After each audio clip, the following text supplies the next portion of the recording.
You spent all your mornings preaching on how to be a man.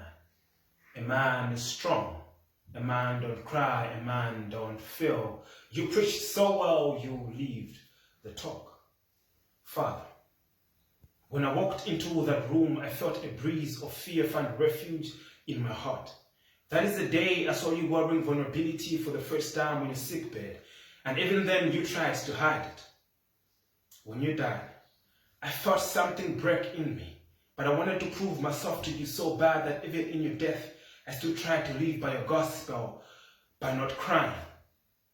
Father, on the day that you died, I am sorry that I blasphemed against you by crying.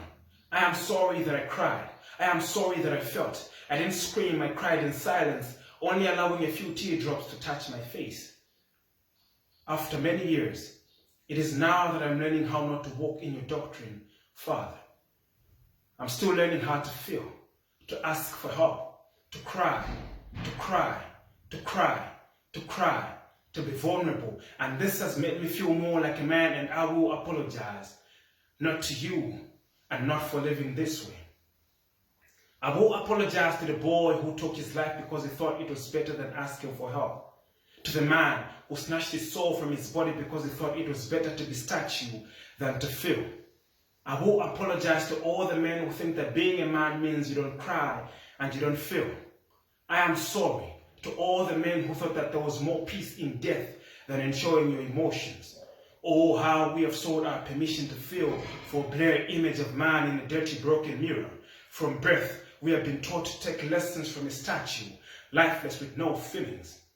I wonder why we get surprised when we hear a man has committed suicide. Like that's not what they've been trained to do all their life, to not show emotions, to feel less and act tough. What do you expect to happen when men are taught to be emotionless monuments all their life? Being a man is being human. And being human means we cry, we feel, we have weaknesses. This is not a poem. This is a teardrop. To those who have taken their lives, but to you who are still alive, this is an anthem. Dear man,